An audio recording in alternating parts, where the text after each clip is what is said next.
Bonsoir Audrey Conso, comment vas-tu? Bonsoir Antoine, écoute, ça va très bien. Et toi, en ce soir d'Halloween En ce soir d'Halloween, tu as vu, j'ai sorti mes belles petites oreilles elfiques. Oui, oui, oui, je vois ça. Tes raccords, c'est bien. Moi, j'ai pas eu le temps d'aller chercher un masque, mais bon, écoute, tant pis. Non mais écoute, c'est pas très grave, voilà, bon, je vais peut-être pas les garder tout le temps, Non, mais mais c'était histoire de elles te faire vont très bien, hein. Elles te vont très très bien. On dirait un peu des oreilles de Spock en fait, mais C'est tout à fait ça. Alors d'ailleurs, on fera c'est aussi un petit clin d'œil à un livre que tu as écrit avec une camarade à toi, on en reparlera peut-être tout à l'heure. oui. Moi ce soir, si je t'ai invité à être pour une fois de l'autre côté du miroir, hein, parce qu'en général c'est toi qui est C'est vrai, au poste d'intervieweur, on va dire.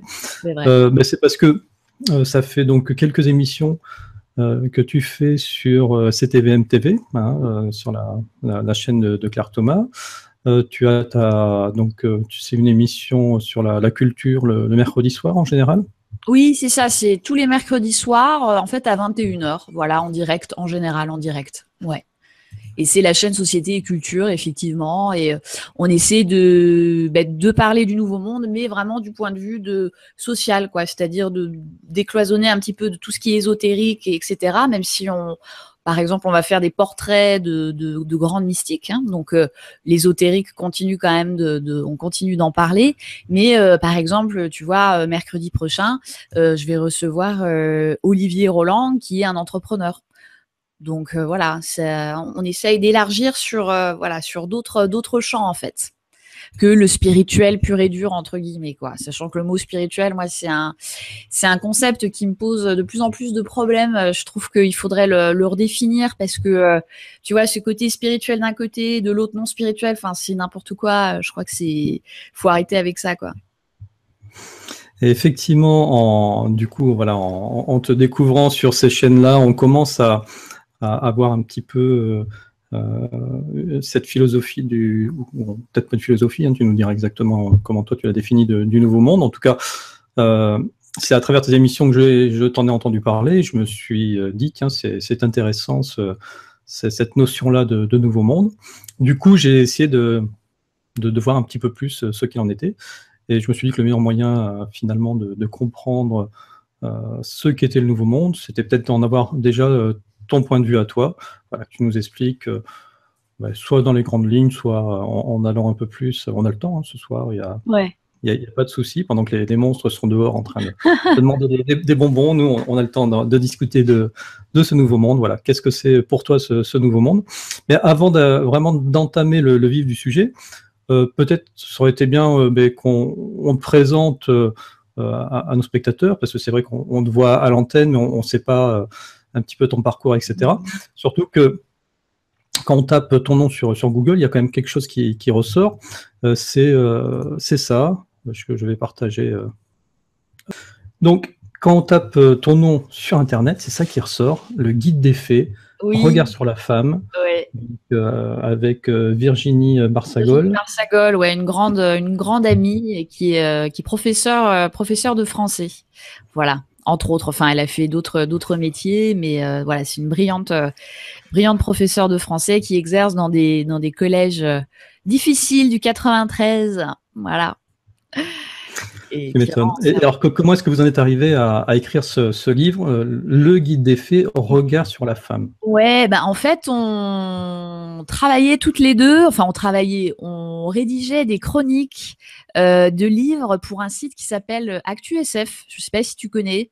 C'est un site et à la fois une maison d'édition qui s'appelle Les Trois Souhaits et voilà qui est spécialisée dans les littératures de l'imaginaire. L'éditeur qui est un ami aussi s'appelle Jérôme Vincent, donc c'est un jeune homme très dynamique, voilà, qui court de salon en salon pour vendre ses livres et c'est impressionnant tout le travail qu'il fait. Et en fait, on rédigeait régulièrement des chroniques et puis il nous a dit, voilà, est-ce que ça vous dirait pas d'écrire un livre? On était toutes les deux ce qu'on était parce qu'en fait, on s'est connus en classe prépa avec Virginie en lettres, en Hippocagne. Et du coup, voilà, on s'est dit pourquoi pas écrire un livre sur les fées. Je crois que c'est Virginie qui avait lancé la thématique et ça rentrait vraiment bien avec la ligne éditoriale en fait des Trois Souhaits, quoi. Donc moi, ça m'a tout de suite botté. On a beaucoup travaillé, pour être honnête, ce petit livre-là qui doit faire 100, je sais pas, 128 pages ou un truc comme ça.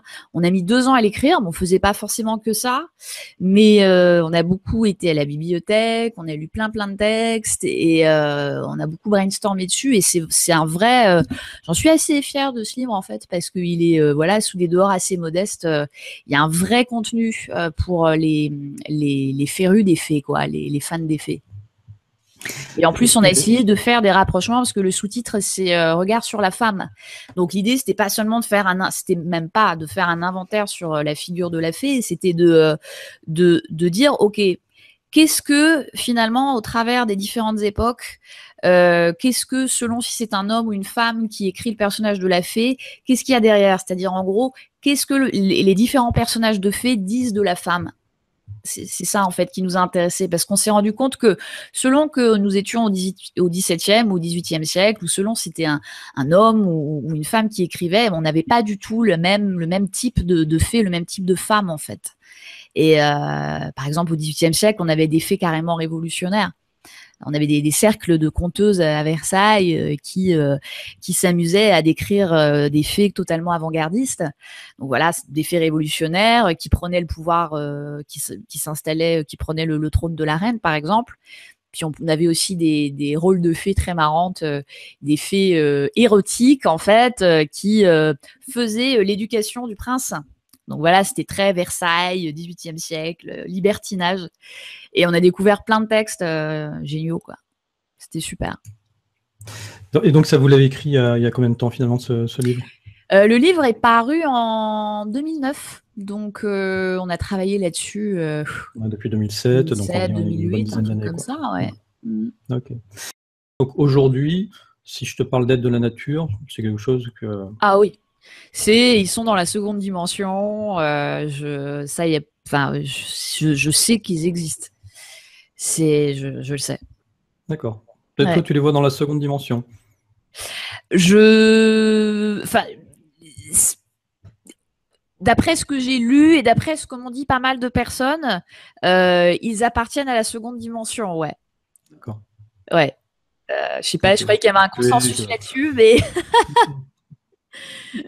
C'est vrai que moi, je sais pas où les situer, je sais qu'ils sont sur une fréquence différente, vibratoire. Oui, c'est ça, ils sont sur une fréquence différente et pas mal de médiums disent que c'est la seconde, en fait. Voilà, après, ça reste tout ça... ce ne sont pas des vérités gravées dans le marbre.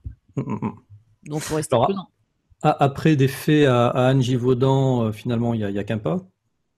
On va dire, hein, des aides de la nature à Anne Givaudan, il n'y a qu'un pas.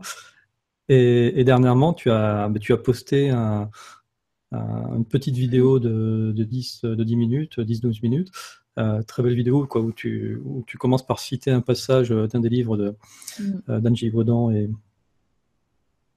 de son ami dont j'ai perdu Daniel le nom. Leroy. Mais tu vas me le dire. Et de Daniel Leroy, tout à fait. Donc là c'est pareil, ce sont des chroniques que tu vas faire régulièrement pour pouvoir permettre aux gens de découvrir cet univers-là. Oui, c'est ça. Je pense que c'est bien. Il y a tellement de portes pour entrer dans le nouveau monde, en fait. C'est tellement pléthorique que il faut en essayer plusieurs et parce qu'on pourra pas tout faire de toute façon. Enfin, moi toute seule, évidemment, je pourrais pas tout faire. Et donc moi, l'une des portes que j'aime beaucoup, c'est évidemment les lettres, c'est la littérature, le cinéma, etc. Et je trouve que comme ça, de lire des extraits bien choisis, ça vaut certains discours, quoi. Et je vais effectivement faire régulièrement comme ça des chroniques sur des livres, mais ça peut être aussi des livres de philosophes. On va parler de Plotin, de Platon, on va parler des panthéistes aussi. Je vais parler aussi de Shakespeare à un moment donné. L'idée, c'est de montrer comment le Nouveau Monde, en fait, a toujours été là, en creux même dans certains textes. Quand par exemple Shakespeare parle du fait qu'on est dans un théâtre et qu'on est tous là pour jouer des personnages, ça, c'est un discours qui est très Nouveau Monde. Il avait tout compris, Shakespeare. Il avait absolument tout compris, quoi. Et d'ailleurs, certains médiums disent que Shakespeare, en fait, c'était la réincarnation de... Alors, je sais pas si c'est Shakespeare ou celui qui a, parce que tu sais qu'il y a un grand débat sur qui a écrit les textes de Shakespeare. Et certains médiums disent que Shakespeare ou celui qui a écrit les textes, en fait, c'était la réincarnation de Merlin. Et que Saint-Germain, le comte de Saint-Germain, tu sais, qui était un célèbre alchimiste, enfin, entre autres, plein de choses, c'est aussi une réincarnation de Shakespeare, enfin, ou de celui qui a écrit les textes de Shakespeare, quoi. Donc, je trouve ça assez génial. Et tu sais que Claire Thomas fait comme ça des. C'est ce que j'allais dire. Voilà, je lui ai dit, ce serait bien que tu nous fasses une petite filiation Merlin jusqu'à Saint-Germain, on se trouve là très bien, quoi. Je pense que mon prochain défi à Claire, ça va être ça. Ça va être de lui dire, tiens, fais-nous. Ah ouais, faut la pousser, faut la pousser. Ah ouais, je vais lancer sur le sujet. Ouais. Donc du coup, voilà. Pardon. Non, je t'en prie. Oui, Shakespeare. Moi, j'y suis rentré dans Shakespeare par Songe une nuit d'été. C'est un texte qui est juste phénoménal. Et c'est vrai qu'il ouvre plein de portes, plein de perceptions différentes. Et donc. Alors finalement, pour toi, si on veut vraiment maintenant rentrer dans le vif du sujet, si tu voulais donner une définition simplifiée de ce qu'est le nouveau monde, donc on vient de comprendre, c'est pas un concept qui est nouveau, hein, parce que toi tu le vois dans les œuvres de Shakespeare, tu le vois dans des œuvres beaucoup plus anciennes, donc c'est un concept qui a peut-être mené l'humanité depuis le début de l'humanité. Qu'est-ce que est pour toi ce nouveau monde ? Effectivement, c'est une vaste question. En donner une définition simplifiée, c'est un gros challenge. Le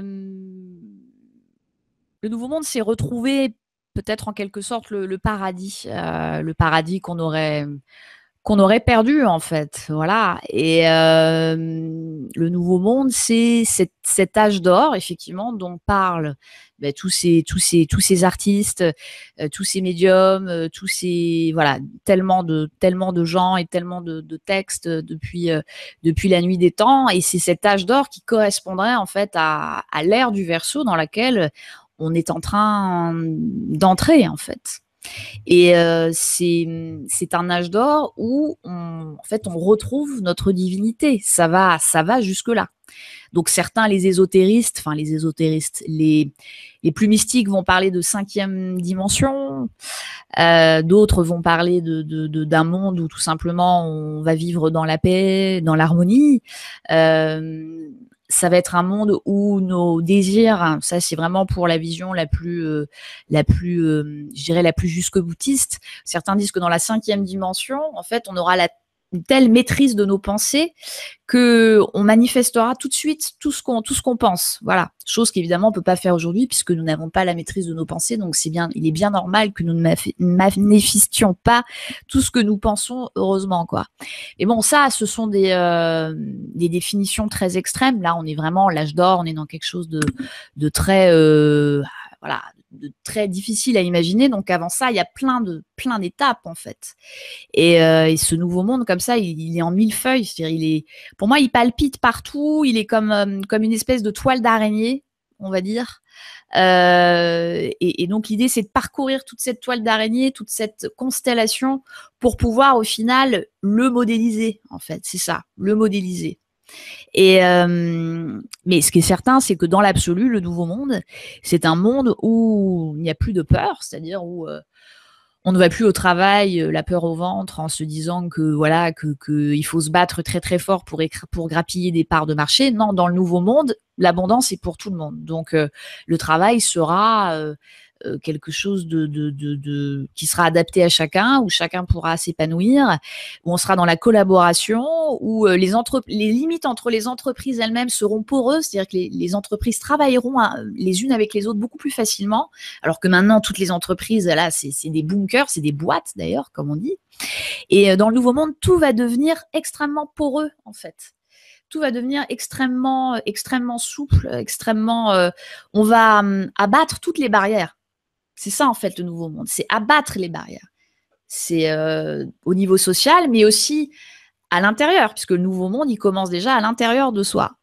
Et ça commence déjà par abattre les murs qu'on a en nous-mêmes. Et ces murs, bon, on est né avec, on nous en a inculqué dans l'enfance, à l'école, on a continué d'accumuler des murs après dans le marché du travail, etc., etc. On est fait de murs, quoi.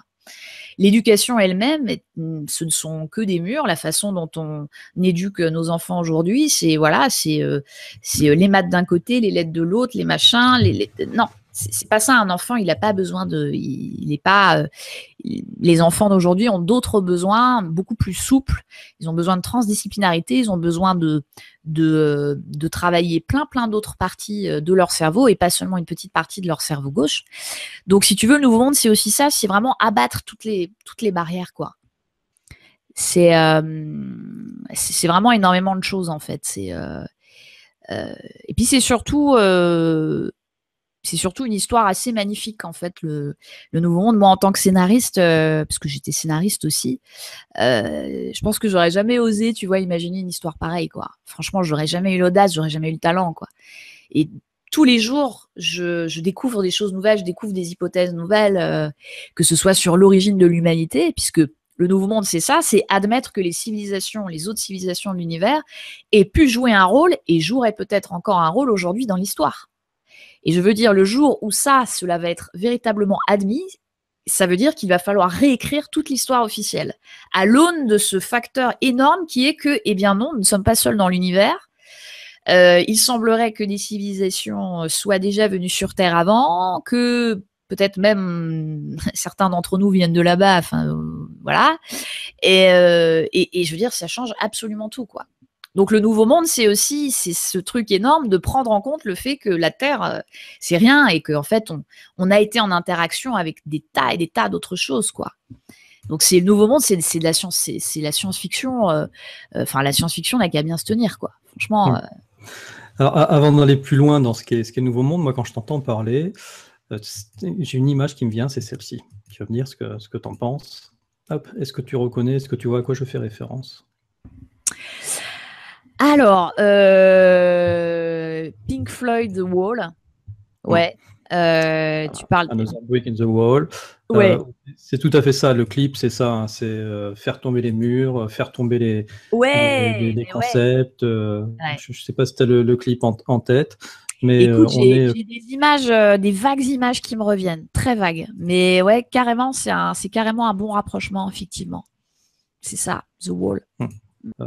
Et ça ressemble aussi aux philosophies des humanistes, tu sais, lorsqu'ils créent des mondes utopiques. Ouais. Hein, les fameuses utopies où finalement tout était juste avec une sorte de libre-échange égalitaire et tout irait bien. Oui, comme il y avait les pirates, donc, ils avaient fait une île comme ça qui s'appelait Libertalia en Afrique. Enfin, c'est une fiction, hein, mais où effectivement tout était, c'était une utopie de pirates, quoi. Et ça me fait penser à ce que tu racontes. Ouais. Non, effectivement, le Nouveau Monde, c'est une utopie, mais c'est une utopie réalisable. C'est ça, en fait, qui est extraordinaire. C'est-à-dire que moi, on m'aurait parlé de ça il y a 10 ans, j'aurais dit c'est n'importe quoi, arrêtez de vous... Voilà, c'est de la folie. Mais maintenant, je me rends compte que concrètement, c'est possible. Puisqu'en fait, on a tous les outils aujourd'hui pour concrétiser ce monde-là. On a déjà la plupart des connaissances, même si on continue heureusement de découvrir plein de choses chaque jour, et les scientifiques sont là pour ça, et c'est bien parce qu'ils commencent enfin à prendre la parole. Ça, pour moi, c'est le nerf de la guerre, hein, parce que c'est eux qui vont donner du crédit, en fait, aux théories du Nouveau Monde. Le tout est un, nous sommes tous reliés, etc. Ça reste très abstrait si on comprend pas la physique quantique. Ça reste n'importe quoi si on comprend pas la physique de l'information. Si on comprend pas que effectivement, alors il y a des hypothèses comme quoi dans un centimètre cube, en fait, on pourrait retrouver la masse de l'univers, puisque les grains de Planck, via les trous de verre, en fait, seraient reliés, je parle au conditionnel, parce que j'attends que ça soit, voilà, seraient reliés à tous les autres grains de Planck de l'univers, quoi. Je veux dire, c'est quand on dit on est tout est un, c'est pas du pipeau en fait, visiblement. C'est vraiment parce que c'est comme ça. C'est prouvé. Ça commence à être, c'est en passe d'être prouvé. Voilà. Donc ce qui est intéressant dans ton approche, et c'est dans ce qui est intéressant dans l'approche du Nouveau Monde, c'est que finalement, on n'est pas dans une... Tout à l'heure, tu parlais de spiritualité, ou tu disais que... Bon, Ouais, mot qui me dérange, ouais. Voilà, c'est un mot qui dérangeait. Aujourd'hui, tu vas avoir le côté scientifique à travers les théories du quantique, on va dire, qui vont abonder dans cette philosophie du Nouveau Monde. C'est ça. Et donc, finalement, ce qu'on a à un moment donné rejeté, c'est-à-dire le progrès, la science, etc., la science, on le voit avec les théories de Philippe Guillemot, par exemple, on y arrive à tout ça. Et tout ça, ça donne une nouvelle ouverture, une nouvelle lumière à ce qui doit être ce nouveau monde. Ouais. C'est fondamental, hein, et c'est Philippe Guillemot qui est quand même, chez les auditeurs, les internautes, il faut qu'ils découvrent ces conférences parce que c'est génial. Et c'est quelqu'un qui est important puisque c'est un scientifique, on va dire, vraiment officiel, tu vois, parce que alors, il a fait l'école centrale, il travaille au CNRS de Marseille, donc c'est quelqu'un de sérieux, c'est quelqu'un qui est reconnu par ses pairs, hein. Et il raconte, et les théories du Nouveau Monde, il y a énormément de choses avec lesquelles il est d'accord. Bon, après, il reste des zones d'ombre, hein, sur, tu sais, tout ce qui est monté en vibration, tout ça. Ça, c'est ça. Le Nouveau Monde, c'est ça. L'étude du Nouveau Monde, il y a des choses tangibles. Il y a des choses qui sont déjà manifestées, qui sont des solutions qui sont testées dans le monde et qu'on peut utiliser. Et puis, il y a des chantiers de réflexion encore à mener. Et par exemple, cette histoire de montée en vibration qui est juste énorme. Moi, ça m'empêche de dormir, la montée en vibration. Je sais pas s'il faut qu'on réexplique ou à ton avis, est-ce que les internautes savent tous Vas-y, réexplique rapidement. Ouais. Alors je vais le faire rapidement parce que il y en a pour y en avoir pour des heures.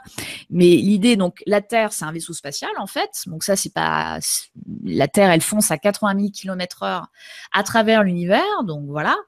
Et pas mal de personnes, dont des scientifiques, disent qu'en fait, on serait irradié par des énergies qui seraient de plus en plus fortes. Alors, ça ferait déjà un certain nombre d'années, mais ça prendrait en puissance.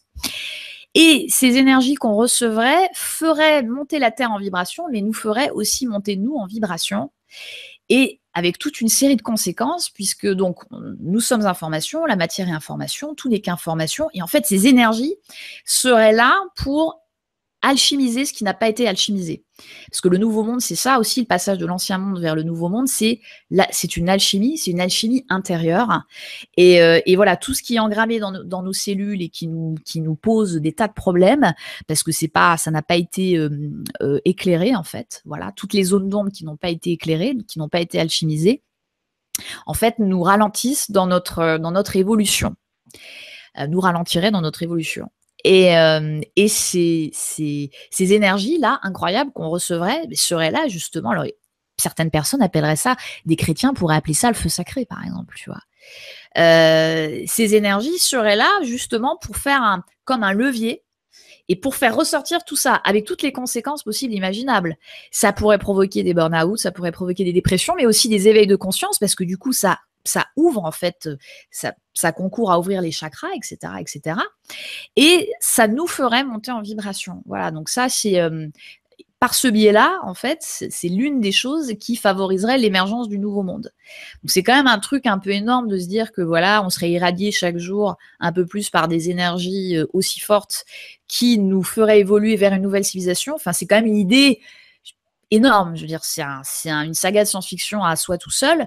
Donc, moi, ça me turlupine pas mal en ce moment parce que ça circule énormément sur Internet, tu vois.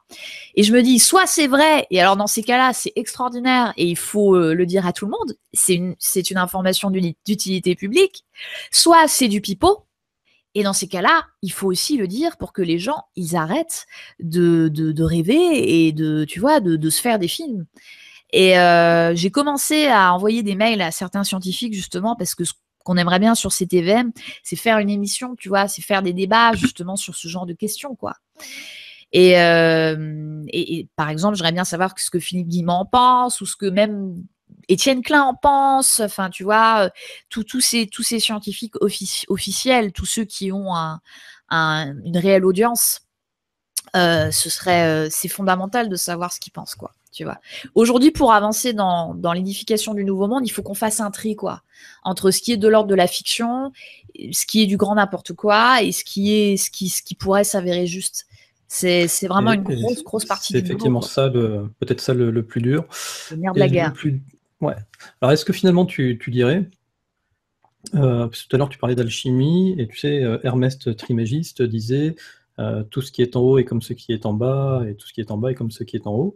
Est-ce que finalement, tu dirais, le nouveau monde, c'est tout ce qui est à l'intérieur de nous doit être comme tout ce qui est à l'extérieur, et inversement, tout ce qui est extérieur doit être comme tout ce qui est à l'intérieur. Donc, si on veut commencer à changer le monde pour que ça devienne notre nouveau monde, il faudrait commencer à se changer soi-même. Ouais. Ouais, bien sûr. Bah, c'est toujours cette fameuse phrase, soit le changement que tu incarnes le changement que tu veux, je crois. Tu sais, la fameuse phrase. Ouais, bien sûr, bien sûr. Et là encore, la science nous apprend que, voilà, que on peut influer, enfin, on influe directement sur l'extérieur de par les ondes et les champs électromagnétiques qu'on dégage. En fait, puis tous nos champs en fait se mêlent les uns aux autres, et donc on a tout ce qu'on fait a un impact partout, même de façon infinitésimale. Donc forcément, oui, si on veut changer l'extérieur, rien que d'un point de vue physique déjà, il faut changer notre intérieur.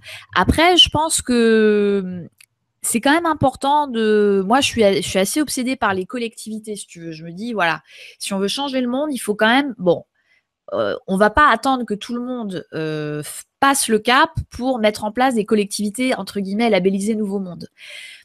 De la même manière que n'importe qui peut être changé par une structure, hein, dans le bon sens comme dans le mauvais sens, je veux dire que ce soit un passage dans l'armée, un passage dans une prison, un passage dans une certaine école, etc., peut nous former, nous détruire, ou autre chose. Bref, c'est un long débat.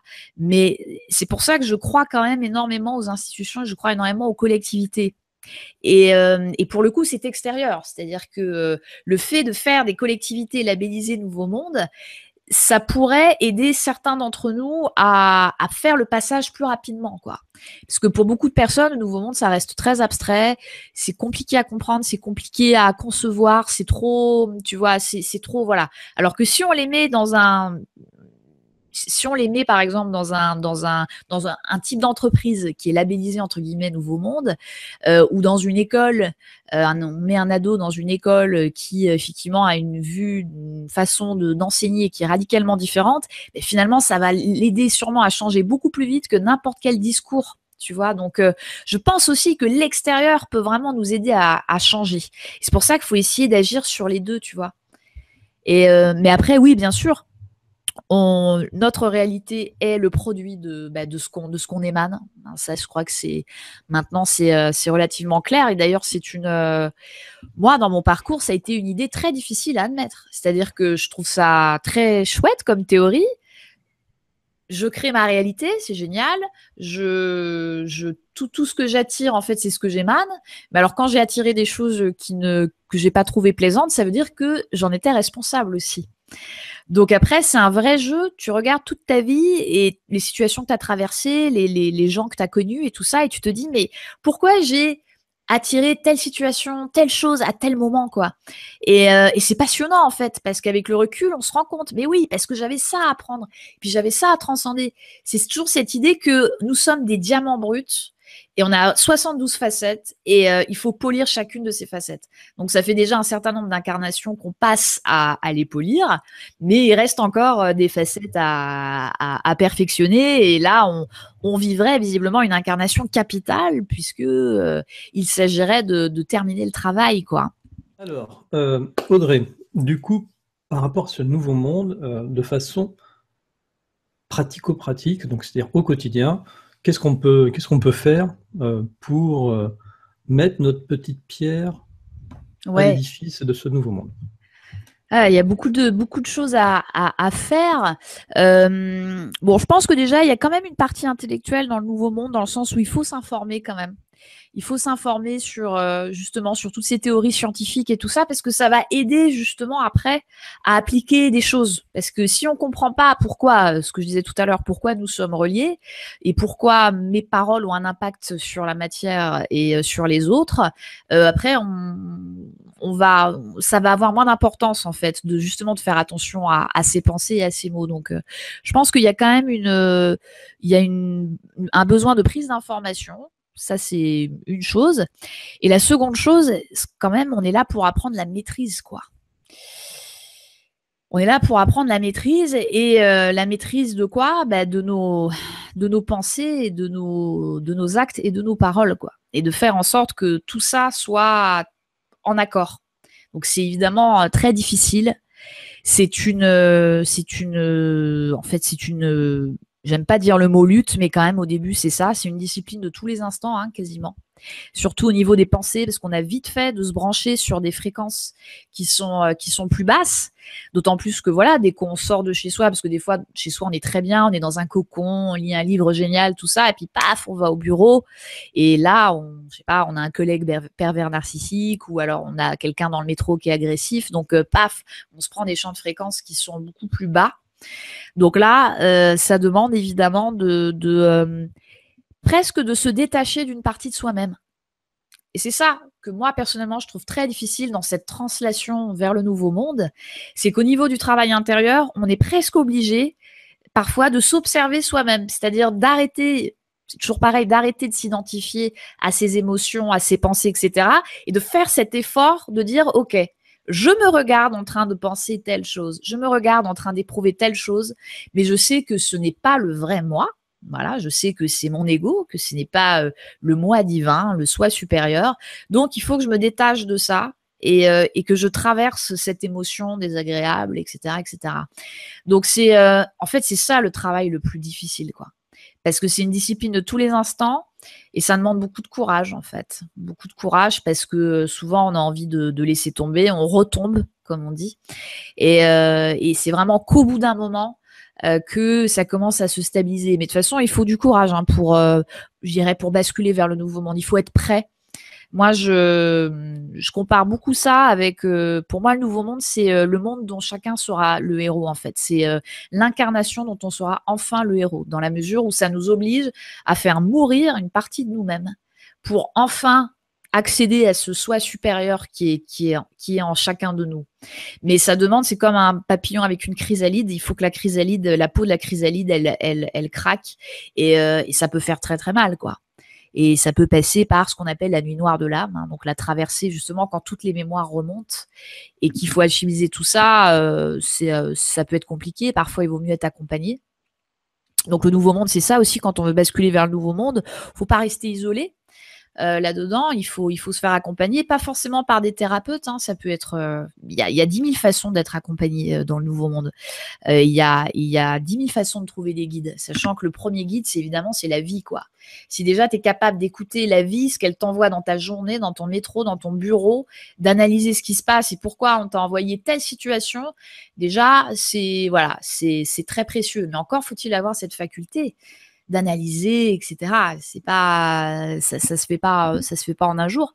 Et puis le nouveau monde, c'est une affaire de choix. C'est-à-dire que on ne va pas détruire l'ancien monde à coups de roquettes, hein, c'est pas possible.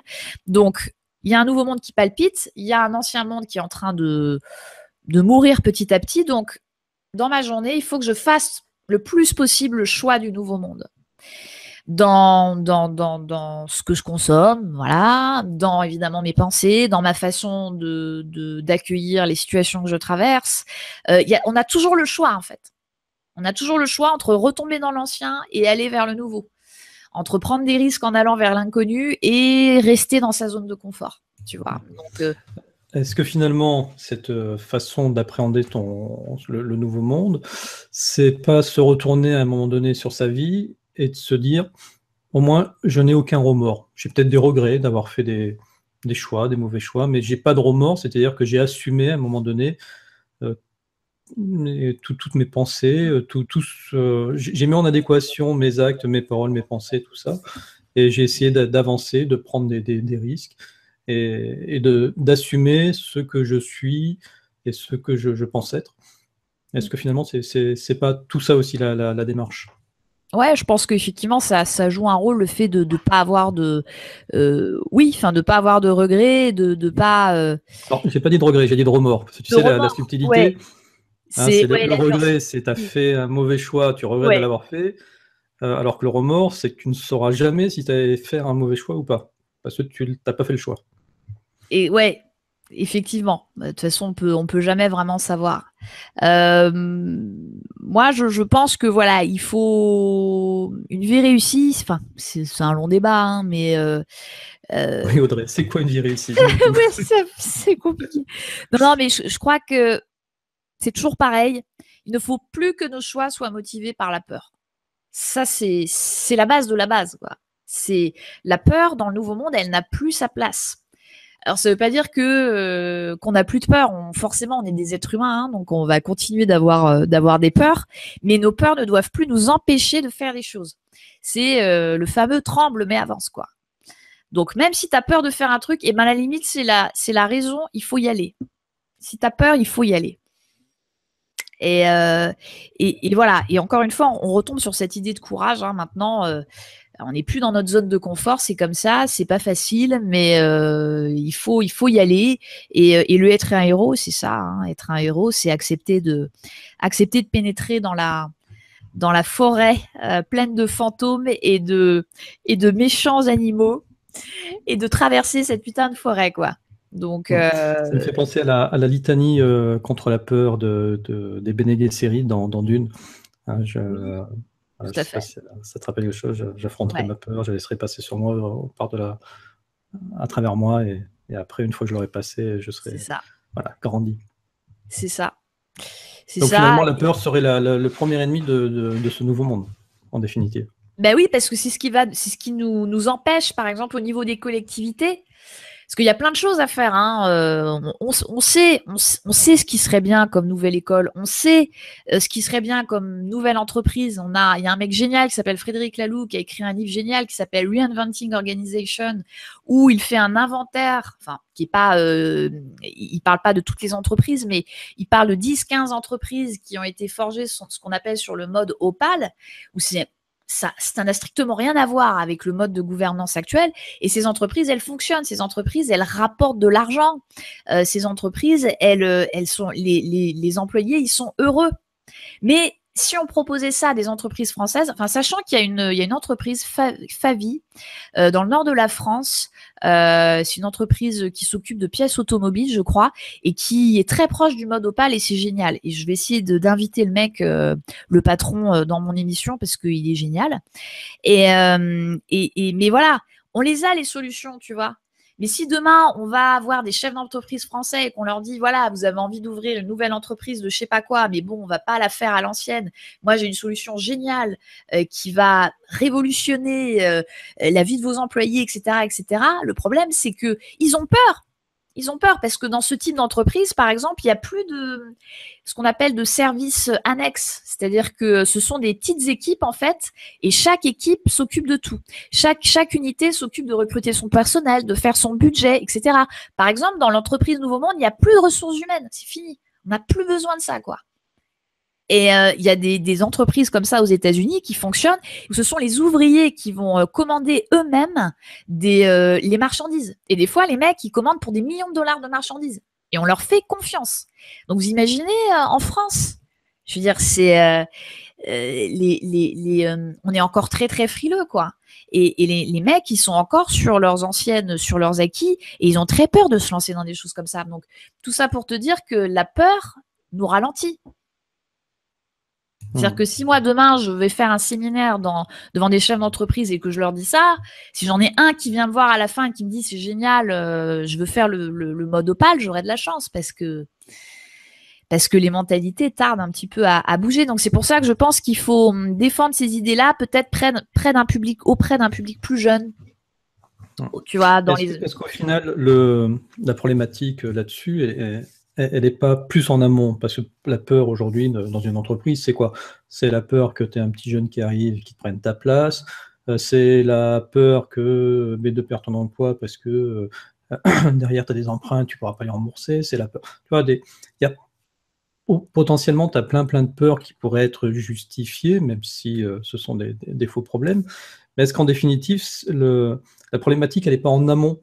Par exemple, et ça va peut-être d'ailleurs dans le sens du nouveau monde, depuis quelques années, tu as la notion de Bitcoin, d'argent, une sorte d'argent virtuel comme ça qui est arrivé sur le marché, qui a essayé un petit peu de déstabiliser tout ça pour essayer on va dire, d'être un peu plus égalitaire.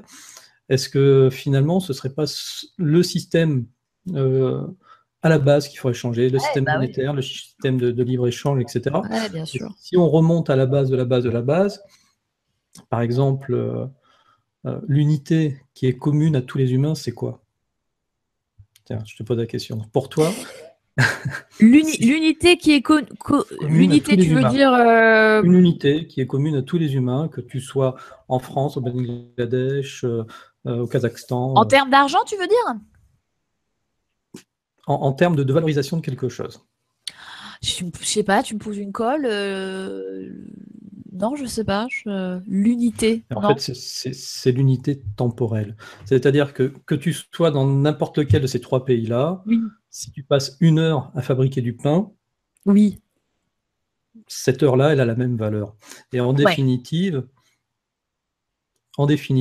si on voulait vraiment révolutionner le monde, peut-être qu'il faudrait repartir sur une redéfinition de l'unité et de se dire, de transaction, eh bien, ça doit être la minute, l'heure, la seconde, qu'importe, quoi, le temps.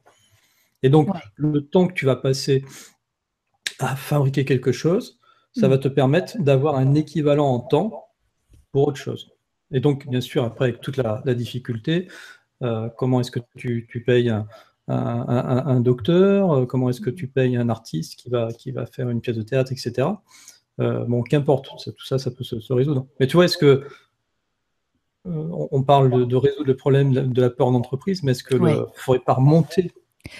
Oui, évidemment, c'est toute l'économie qui de toute façon est basée sur qui est basée de toute façon sur des concepts qui sont faux et on sait bien, hein, on va pas enfoncer des portes ouvertes ce soir, que l'économie est au service de quelques-uns seulement, hein. Voilà, on sait bien, c'est cette histoire des 200 familles qui dirigent le monde et qui est beaucoup décriée et qui est considérée comme étant une thèse complotiste, etc. Moi, je suis pas sûre que ça soit si débile que ça, parce que quand on regarde la façon dont les entreprises se sont agrégées entre elles, quand on regarde le fonctionnement des multinationales, quand on regarde comment les choses, quoi appartient à quoi, oui, je suis assez partisane de cette idée que l'économie, on le sait très bien, voilà, elle est décidée par un petit nombre de personnes finalement. Donc nous, on passe vraiment très très loin derrière, quoi. Et on est dans quelque chose de absolument pyramidal. Mais encore une fois, ah oui, c'est ce que je voulais dire tout à l'heure par l'idée de choix. Si on veut, nous, on peut faire en sorte que demain tout s'écroule, hein. Si on arrête d'acheter des iPhones, qu'est-ce qui va se passer? Si on arrête d'aller chez McDo du jour au lendemain, qu'est-ce qui va se passer? Toutes ces multinationales-là, elles vont s'écrouler, hein. Faut pas croire. Et quand je dis ça, souvent, ça choque les gens parce qu'ils me disent, mais arrête, ça va mettre des millions de gens au chômage. Mais ces gens-là qui sont au chômage, on va les réemployer, mais à faire autrement, voilà, à faire, je sais pas, des Fairphone par exemple, ou plutôt que de travailler au McDo, je sais pas, tu vas travailler dans un restaurant Nouveau Monde. Enfin voilà, je veux dire, toute cette main d'œuvre là, elle serait peut-être contente de bosser dans des lieux un peu plus, voilà, de faire des choses un peu plus en accord avec l'évolution, quoi. Non, tout à fait, de toute manière, voilà, le plus difficile dans tout ça, c'est la transition. Oui. Et je sais, par rapport à cette notion de on est une force si on se met à plusieurs, à un moment donné, tu échangeais sur la notion de boycott dans une de tes vidéos. Et c'est vrai que moi, j'avais soutenu sur le site miasmo.com un projet participatif l'année dernière qui s'appelait e-boycott. Je ne sais pas si tu connais ce site-là, j'en profite pour le partager. Ah oui, non, je ne connaissais pas, tiens. boycott.org. Le principe, il est simple, hein, c'est que si vous constatez une façon de faire d'une entreprise, d'un employeur, voilà, qu'importe, qui est vraiment pas cool, Ouais. ou voilà, où l'objectif c'est vraiment de faire du fric sur le dos des gens, etc.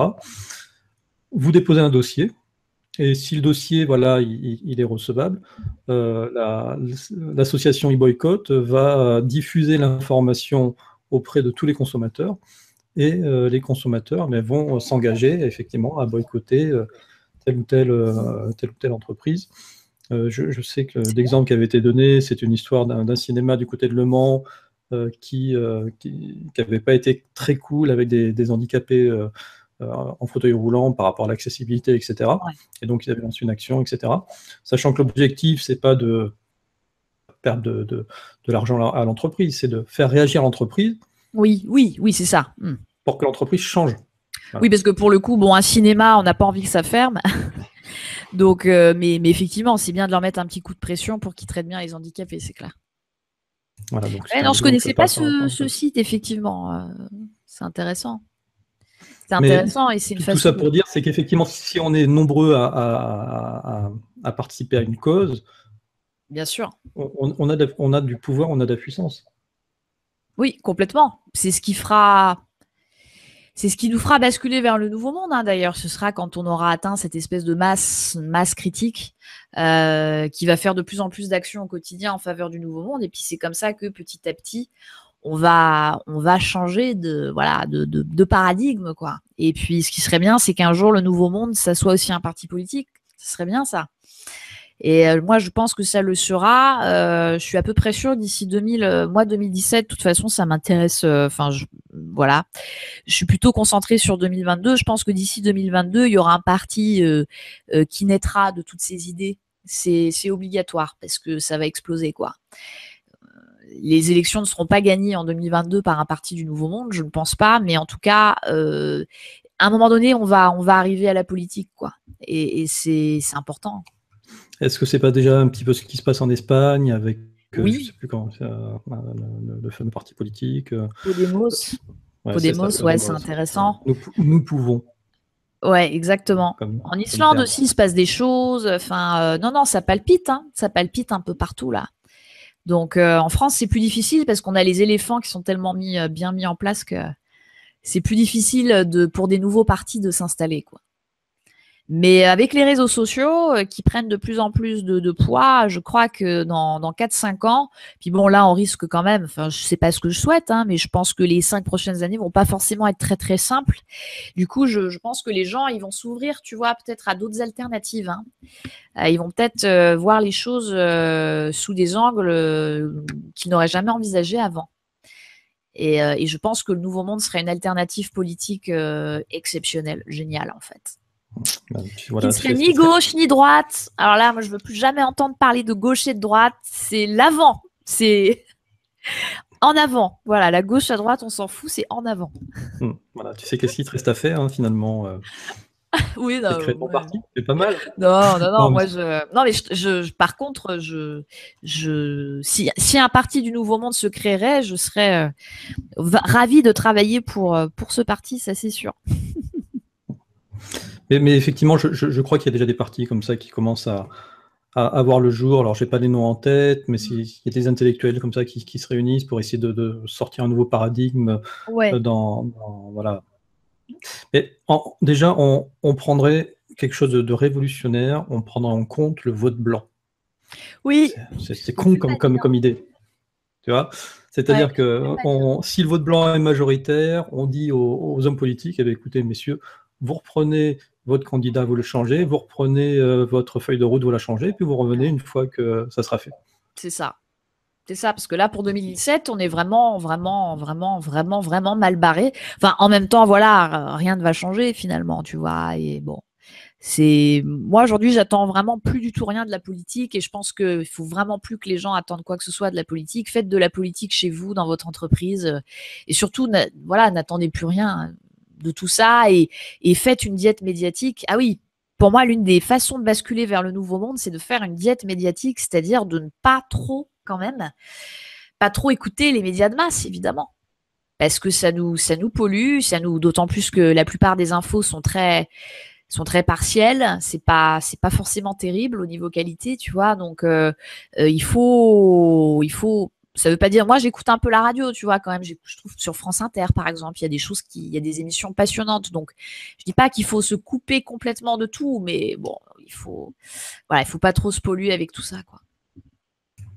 En tout cas, faut prendre l'information d'où elle vient et savoir avoir suffisamment de recul pour savoir. De temps en temps, regarder, ça permet aussi de se recadrer, de se dire, ah oui, ils sont toujours comme ça. D'accord. Oui, aussi. Aussi, c'est vrai. Faut pas se déconnecter complètement non plus.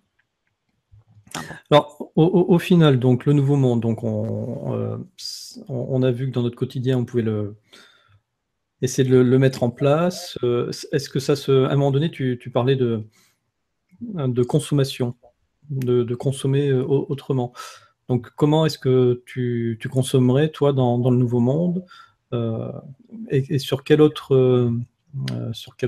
quelle autre façon tu peux mettre en place ce nouveau monde dans ton quotidien?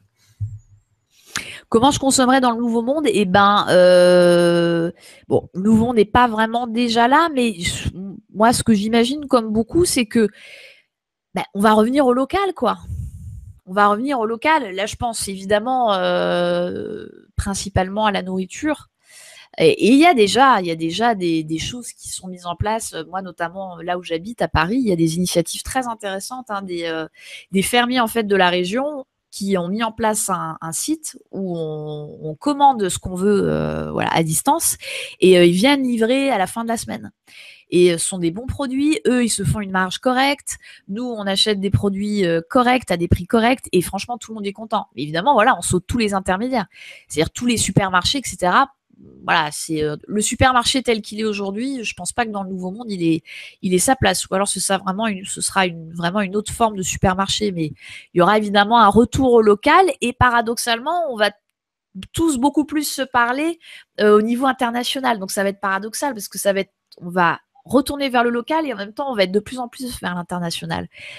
Et ça va être intéressant de voir ça. Et puis, ce sera idéalement une consommation tournée évidemment vers beaucoup plus vers la nature, vers les produits de la terre, vers ce qui est beau, vers ce qui est beau, ce qui est durable. Tu vois, c'est tout ça, quoi. Et on commence déjà on est déjà un petit peu dans cette mouvance-là. Et puis c'est dans la consommation d'énergie. Alors sur l'énergie, moi je suis pas encore très très calée, hein, mais voilà, à savoir par exemple qu'est-ce que vont donner la fusion à froid, enfin qu'est-ce que vont donner toutes ces idées sur l'énergie des marées, l'énergie libre aussi, ce concept d'énergie libre. Hein, il y a quand même beaucoup de personnes qui défendent l'énergie libre. Est-ce qu'il n'y a pas moyen de mettre ça en place, tu vois? Là-dessus, je suis encore en étude. J'ai pas d'idée. C'est très vaste comme sujet. Oui, sur l'énergie libre, oui, de toute manière, on sait tous que c'est l'avenir. Bizarrement, tu as beaucoup de chercheurs qui décèdent ouais, ça j'ai vu. Bizarroïdes. Incroyable. Voilà. Mais bon, on sait d'où ça vient tout ça, et l'objectif, c'est de maintenir l'humanité sous le joug de cette énergie fossile, et voilà, de façon à... T'imagines une humanité qui vivrait avec une énergie qui soit totalement libre, totalement gratuite. Ah ben ça fout un bordel monstre. Enfin, je veux dire, ça serait génial, mais ça on comprend bien que ça soit entravé, quoi, forcément, ça. Mais je pense que la transition vers le nouveau monde, la réelle transition, elle passera beaucoup par ça. Le jour où on fera cette transition énergétique, mais la vraie de vraie, là, tout aura déjà changé ou tout changera après. Enfin, je sais pas, mais il y aura un renversement parce que il y a énormément de guerres aussi on le sait bien, qui sont motivées par ces histoires d'énergie. Donc, à partir du moment où il y aura ces ressources premières pour tout le monde, il y aura plein de guerres qui n'auront plus lieu d'être, tu vois. Il y aura plein de conflits qui n'auront plus lieu d'être. Donc, l'industrie de l'armement, elle va perdre du terrain aussi. Je veux dire, c'est tout qui va, tout le complexe militaro-industriel qui va s'amenuiser aussi. Donc, les conséquences, elles sont pléthoriques. C'est juste énorme, quoi. Écoute, un jour, il suffit qu'on y croit. Ouais, un jour, peut-être plus vite qu'on pense. C'est de Grégor. bien sûr. Peut-être plus vite qu'on pense, tout à fait. Peut-être que les choses vont se Peut-être le jour où il y précipiter. aura- J'espère qu'en tout cas, on sera encore vivant pour voir tout ça. Et je pense que le nouveau monde, c'est surtout nos petits-enfants qui vont en profiter. Et que nous, on est là pour... Nous, on fait le sale boulot, quoi. Mais bon, c'est bien. Si c'est Ouais, pour nos écoute. petits-enfants, c'est bien. Ouais, c'est ce que j'allais dire. C'est pas très très grave. C'est clair. Alors, maintenant, j'aimerais aborder un pan, on va dire, plus. Alors, je vais remettre le mot dessus, même s'il ne plaît pas, spirituel du nouveau monde. C'est quelqu'un qui nous écouterait, qui arriverait dans la conversation, qui nous entendrait parler du nouveau monde. On peut se mettre 2 secondes à sa place et il peut se dire, mince, le nouveau monde, c'est quoi? Ça a peut-être une connotation sectaire, tu vois, ça semble peut-être. Voilà. Est-ce que derrière ce nouveau monde, il y a un mouvement spirituel, j'allais dire religieux, mais non, mais est-ce qu'il y a un mouvement spirituel? Est-ce qu'il y a des dogmes eschatologiques? Ou est-ce que finalement le nouveau monde, ça reprend, parce que tout à l'heure tu parlais de quelque part de réincarnation, est-ce que ça reprend toutes ces idées qui sont en train de renaître actuellement sur le fait qu'on n'ait pas qu'un seul passage sur Terre et que tout ça, ça amène de l'amélioration au fur et à mesure? Ben, le nouveau monde, enfin en tout cas le nouveau monde selon moi, parce que le nouveau monde, ça reste un concept, tu vois. Et finalement, moi, je délivre ma vision des choses, mais peut-être que si tu interroges quelqu'un d'autre qui travaille dessus, il va te délivrer autre chose. Mais en tout cas, bah, d'après ce que j'ai observé, ce que j'ai retenu, parce que moi, en fait, je fais un tri dans ce que je lis et dans ce que je vois. Et j'essaye de retenir ce qui, pour moi, est la quintessence du nouveau monde, c'est-à-dire ce qui, selon moi, mérite d'être retenu. Et j'ai fait des erreurs aussi, c'est-à-dire que des fois, j'ai gardé des choses. On parlait d'Ashtar Sheran avec toi au téléphone l'autre jour, la figure d'Ashtar Sheran, sur laquelle moi j'ai imaginé beaucoup de choses et sur rien, sur du vent. Et donc là, j'ai fait une erreur de chercheur, on va dire. Donc voilà, je me prononcerai plus sur Ashtar Sheran. Je mets tout ça de côté, par exemple. Il y a tout un, je vais pas employer le mot de folklore, mais voilà, il y a plein d'histoires que j'ai lues, que j'ai découvertes, etc., et qui me plaisaient beaucoup, mais je préfère les laisser de côté parce que finalement, je ne sais pas si c'est vrai, je ne sais pas si c'est des déviances sectaires, si c'est du mauvais New Age, etc. Donc maintenant, tout ce dont je ne suis pas sûre, je le mets de côté dans un gros dossier à étudier en chantier, quoi. Voilà, j'essaye de faire le tri entre ce qui est tangible ou pas. Et ce qui est certain, en tout cas, c'est qu'il y a des choses qui ressortent, il y a des tendances qui ressortent sur évidemment ce qu'on appelle, ce que tu dis, spirituel, et que le nouveau monde, effectivement, se base, c'est la base, hein, sur une vision de l'homme qui n'est évidemment pas du tout matérialiste, ça c'est certain, et elle se base sur l'idée que nous sommes, en tout cas, enfin moi dans ma vision du nouveau monde, le nouveau monde ne peut voir le jour que si nous comprenons que nous sommes des êtres spirituels venus faire une expérience terrestre. Et je crois fermement, même si je ne peux pas le prouver, je crois fermement cette idée que que la planète Terre est une école, voilà, et que nous sommes venus là, entre guillemets, pas pour nous amuser, mais pour redécouvrir que nous étions des dieux à travers des tas et des tas d'incarnations, en fait, et pour redécouvrir notre divinité. C'est un peu le retour du refoulé, mais c'est le retour du refoulé divin. C'est ce qui est en train de se passer en ce moment. Et c'est la raison pour laquelle il y a tellement de gens qui ouvrent leur conscience, etc., parce qu'il y a toute cette divinité en eux qui remonte, en fait. Ça fait partie de la montée en vibration, etc.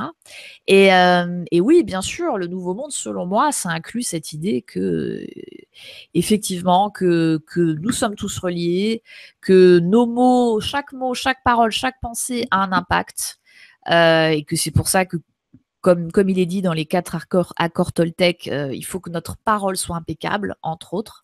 Et c'est pas toujours facile.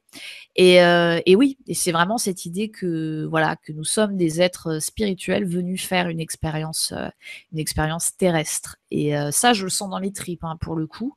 Je sais que c'est vrai. Alors, je suis peut-être folle, mais en tout cas, je sais que c'est vrai. Et ça n'engage que moi. Et c'est évidemment une partie fondamentale du nouveau monde. C'est-à-dire que le nouveau monde, c'est pas seulement une nouvelle façon de consommer, c'est pas seulement une nouvelle façon de travailler en entreprise, c'est aussi et c'est surtout reconnaître ce que nous sommes vraiment et pourquoi nous sommes venus ici, en fait. Et c'est très beau et c'est magnifique. Alors, ce qui est rassurant du coup, c'est que finalement, tout à l'heure on disait que ce serait peut-être nos petits-enfants qui verraient le fruit du nouveau monde, mais on le verra peut-être aussi nous, sous une autre incarnation, en définitive. Ben oui, je pense qu'on va revenir. Hein. Alors pour moi, c'est très flou dans l'avenir parce que il y a cette idée d'une nouvelle terre, etc. Et c'est là-dessus, je me prononcerai pas parce que c'est vraiment très compliqué, mais certains d'entre nous vont revenir ou peut-être aussi qu'on va aller ailleurs. Et en même temps, j'étudie pas mal l'hypothèse en ce moment parce que tu sais, on parle beaucoup de réincarnation et de vie les unes après les autres, mais il semblerait que peut-être on s'incarnerait sur plusieurs plans en même temps.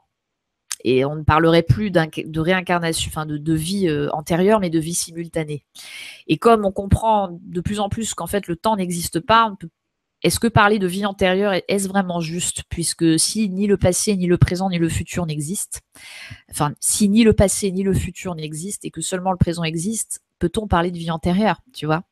Alors après, ça dépend toujours si on se place du point de vue de la Terre, de la troisième dimension, où là, le temps existe vraiment, ou si on se place de l'extérieur de la Terre. C'est de quel point de vue on parle aussi, c'est toujours pareil.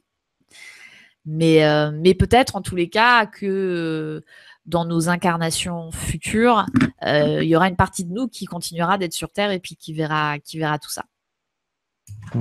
Donc on est peut-être en train de l'expérimenter déjà, en définitive. Ouais, et puis ce qui se pose aussi comme hypothèse, c'est que notre soi supérieur, en fait, serait nous dans un espace-temps futur, entre guillemets, qui nous influencerait pour justement qu'on avance. Je trouve que c'est une idée géniale.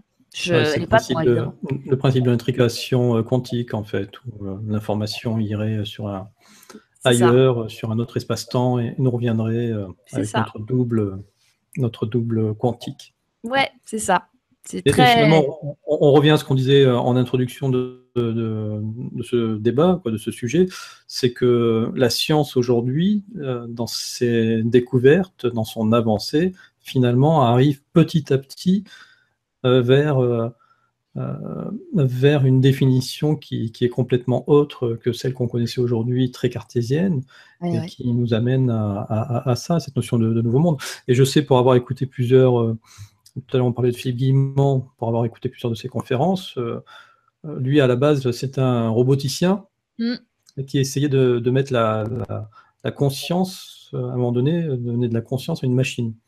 Et donc, il s'est posé la question, mais où est située la conscience? Et quand tu te poses la question, elle est où ta conscience? Dans ton cerveau, dans tes globules rouges, dans ton ADN. Bon, voilà. Dès que tu commences à réfléchir à tout ça, tu as un peu le tournis, etc. Bon. Mais visiblement, la conscience, elle est pas contenue dans le cerveau. Elle est en grande partie à l'extérieur, en fait. Et ça change tout. Parce que ça veut dire que du coup, nos consciences s'intriquent les unes les autres, et ça veut dire que je peux me connecter à la conscience de quelqu'un d'autre, etc., etc. Et l'inconscient, il est où aussi, l'inconscient? Parce qu'on parle beaucoup de l'inconscient, mais il est où l'inconscient?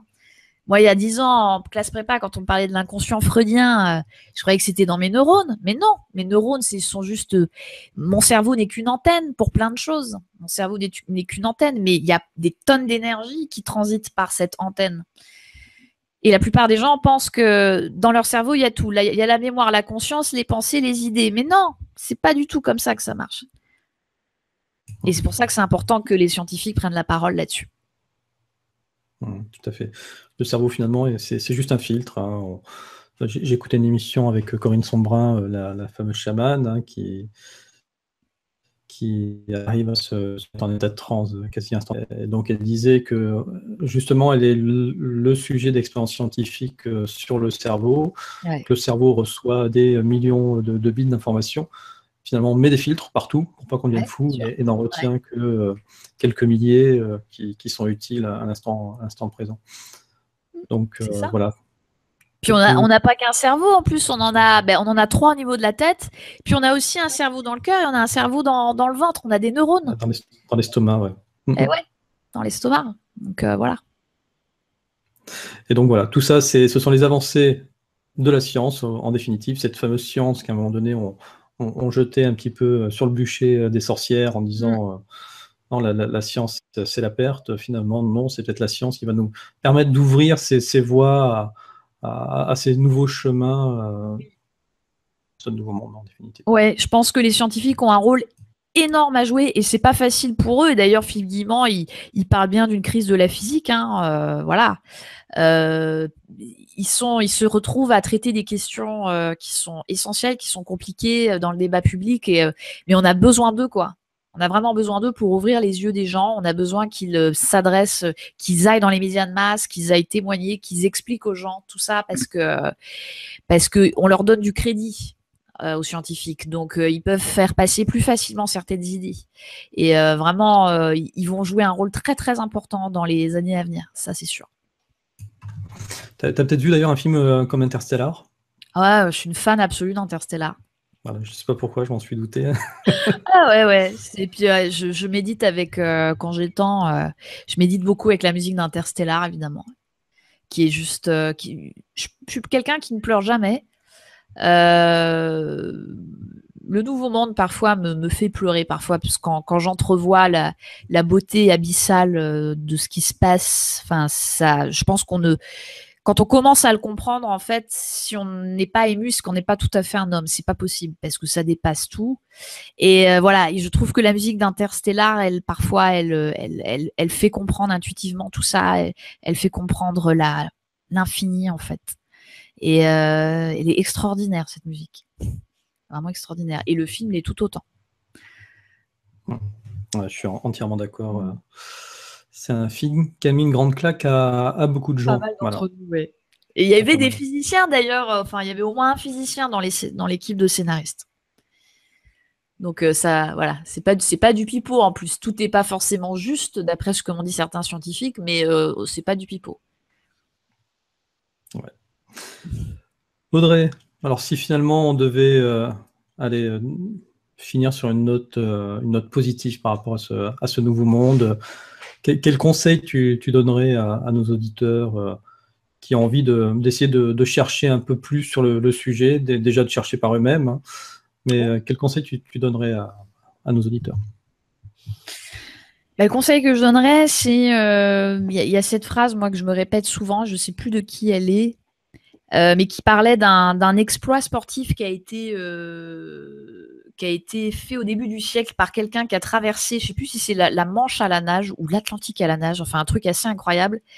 Et en fait, on a dit que si cet homme avait réussi, c'est parce qu'il ne savait pas que c'était impossible.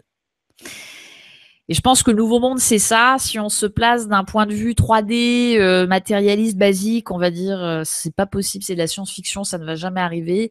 Mais justement, c'est là où il ne faut pas penser comme ça et il faut justement se répéter que voilà, on ne sait pas parce que le Nouveau Monde peut très bien arriver si on ne sait pas que c'est impossible, quoi. Et il faut essayer de basculer vers cette idée que les miracles, en fait, peuvent devenir quotidiens et n'ont rien d'exceptionnel et que en fait, on est dans le mensonge quand on pense le contraire, on est dans une illusion. Et surtout qu'il faut sortir de la caverne. Je fais évidemment référence à Platon. Il faut arrêter de regarder les ombres danser sur les murs. Et il faut sortir de la caverne. Voilà, parce qu'il s'en passe des choses en dehors de la caverne. Énormément de choses. Alors, Audrey, oui, avant de nous quitter, je voulais quand même parler de ton site. Qui s'appelle audreycansot.com. Donc Cansot, pour ceux qui ne sauraient pas, c'est C-A-N-S-O-T. Oui, voilà, c'est ça. Le Nouveau Monde, c'est maintenant. Donc, non, mais c'est avec un petit smiley. Hein. Voilà. Bah oui, parce qu'il faut essayer de pas se prendre au sérieux quand même. C'est pas... Le Nouveau Monde, c'est grandiose, mais il faut essayer d'être dans l'humour, hein, parce que sinon on peut vite péter les plombs quand même, tellement c'est énorme le Nouveau Monde.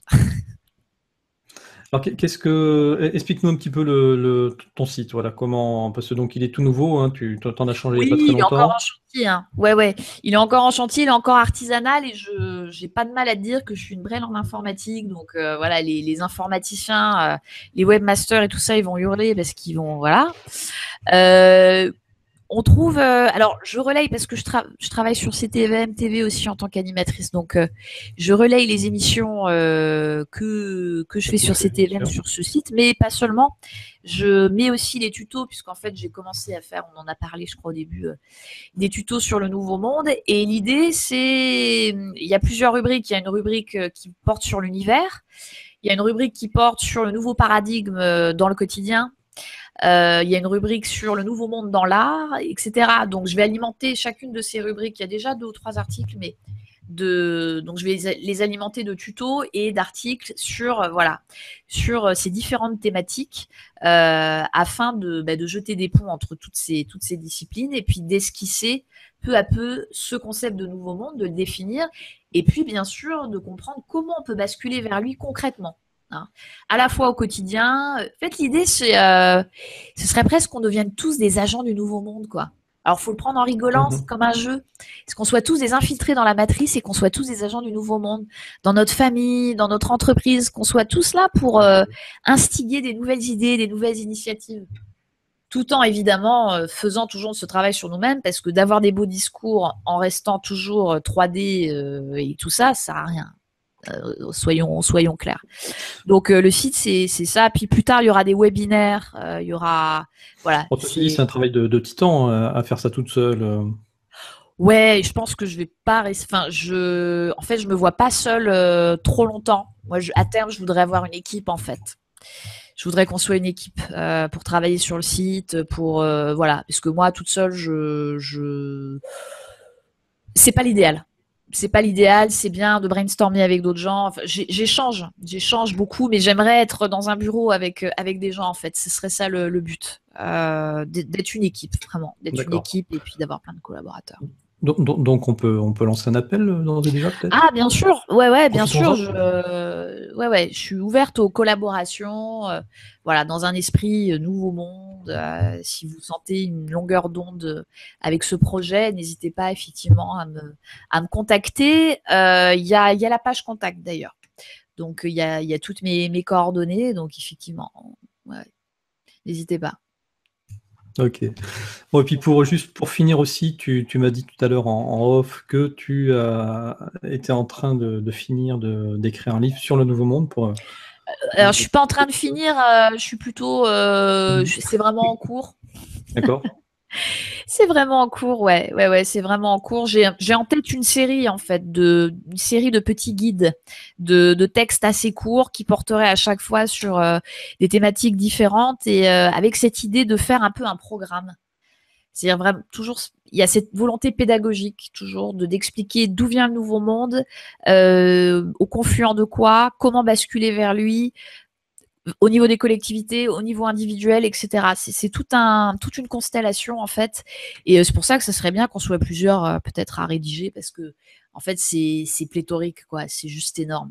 J'ai des milliers de pages de notes en fait, j'ai vraiment beaucoup de choses.